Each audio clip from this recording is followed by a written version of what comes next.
Hi, welcome to Boring Money, Rich Life. I'm your host, Joy Hicks, and we're going to talk about draft weekend because this past weekend was draft weekend, which was pretty exciting, actually. I don't think I've actually ever really watched a draft weekend, but on Thursday, I was in the gym, and of course, they had like the first round draft picks on, and so there was kind of like excitement around Shador Sanders and whether or not he would be in the first round. And then, of course, there was a lot of controversy once he did not get picked until like the fifth round or so. But it was actually pretty exciting. I went to the Star, which is kind of like the Dallas Cowboys training center here in Dallas, and they had like the drafts on the big screens and they were doing different events throughout the weekend. And so it was kind of like an exciting time, but I'm sure you're probably like, what does that have to do with money? And so I wanted to talk about it just because I'm actually reading a book right now which it's based on a specific culture, and I'll probably share it in another video. But it talks about how they manage their money, how they raise their kids. And one thing that I was saying in the book was that they actually don't encourage their kids to play sports, and definitely not on a professional level.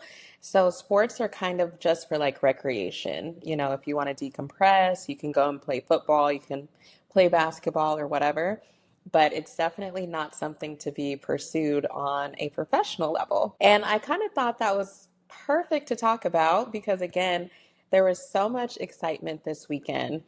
You could see all of the families and the players just super happy that they got drafted into the NFL. And, there's a lot of excitement around that because some people have literally been working their whole life to get here. But I kind of wanted to talk about that because, again, I'm reading this book that talks about how they do not encourage their kids to pursue pro sports as a career.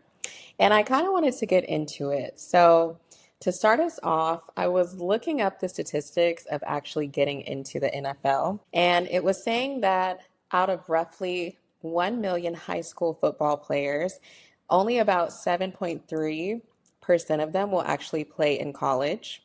And then out of those who do make it to college, only 1.6% of them are actually eligible for the draft. And then out of those players, there's only about 250 slots or 250 players who actually get selected into the NFL draft. And now we did kind of see with this draft weekend that it could go any way. I mean, you have the top athletes and they're all fighting for these spots, so it's very competitive. It was saying that there's about 1 million athletes who are competing for 250 spots of being drafted into the NFL. And of course, there's different positions and things like that, but we're just kind of talking statistically. So that equates to about a 1 in 4,000 chance of getting drafted into the NFL. So, when you think about even just how short that career is, when you think about like the potential for injuries or even age, can definitely affect like how long somebody has a career. The competition is very fierce. Like I was reading something that was saying, even though a player is drafted, that doesn't even necessarily mean they get on the roster. So, you know, you can kind of see why certain cultures or certain parents, they just decide not to even encourage their kids to do that. And so I think in American culture, sports is kind of idolized because we're looking at these $40 million contracts, these $23 million contracts, and we're like, oh yeah, I want my kids to pursue that. I want my kids to be a millionaire.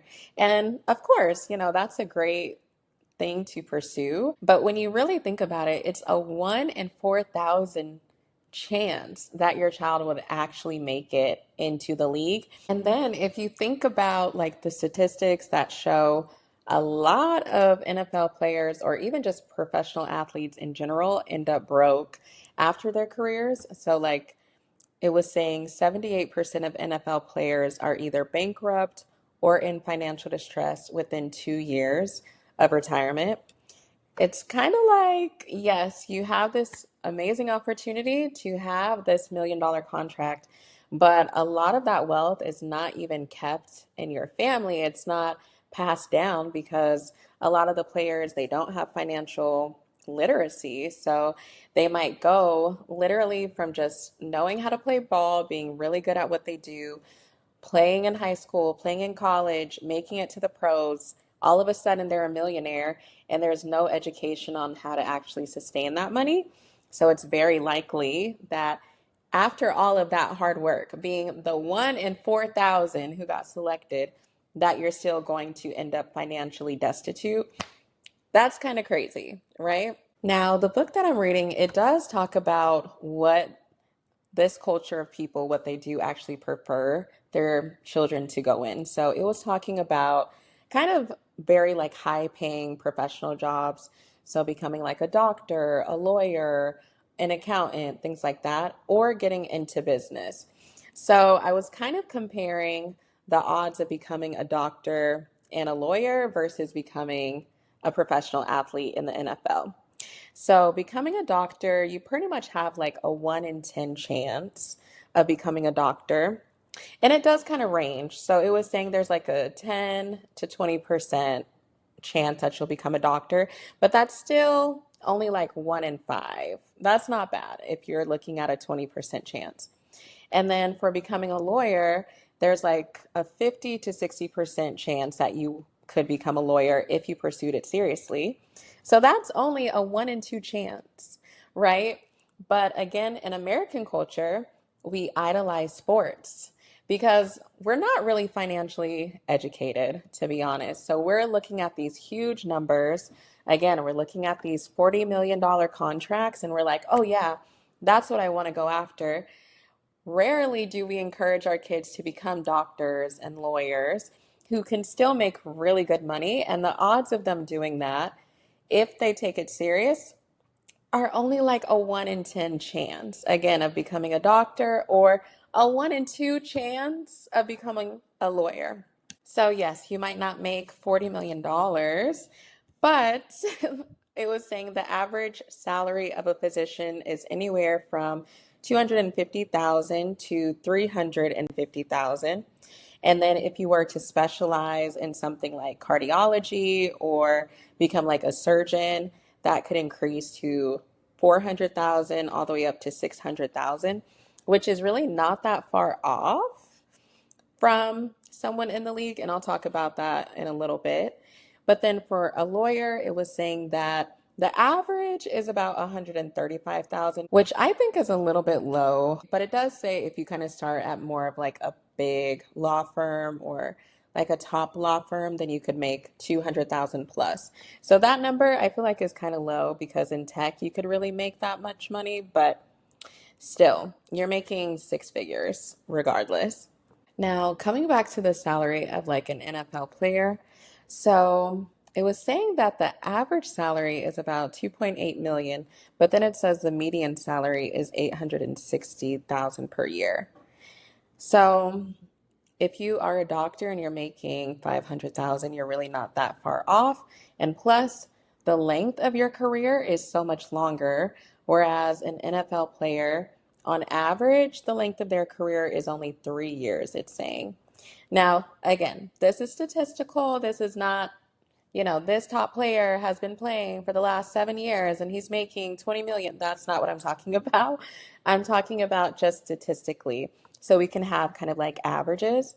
So again, if you kind of think about someone who does make it into the NFL, and let's say they do get like $1 million contract, right?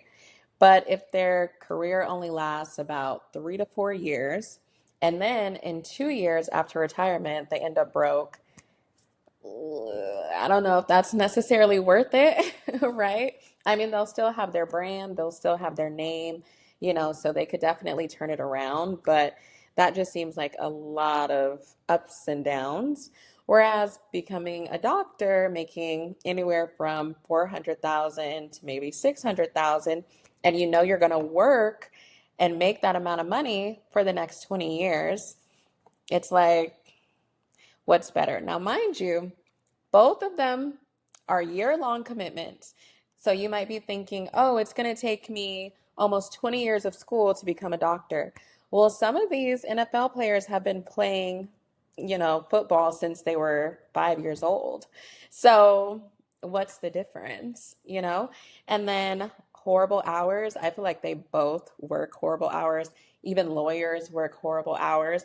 But I would say it's pretty comparable in that sense. But with the other two options of becoming like a doctor or a lawyer, you're not worrying about injury. Plus, you have a longer career. So it's just interesting. I thought it would be a good topic to talk about because, again, there was a lot of excitement around the draft this weekend. I was actually excited to watch. I did think it was pretty entertaining. But of course, me, I'm always going to relate it back to money. So I would say, if that's your dream, pursue your dream, but also have something to fall back on. And if you do make it, definitely increase your financial education for sure. So, as always, what is one boring thing that you can do today to start fueling your rich life? I'm your host, Joy Hicks. Thank you for watching and be sure to like and subscribe.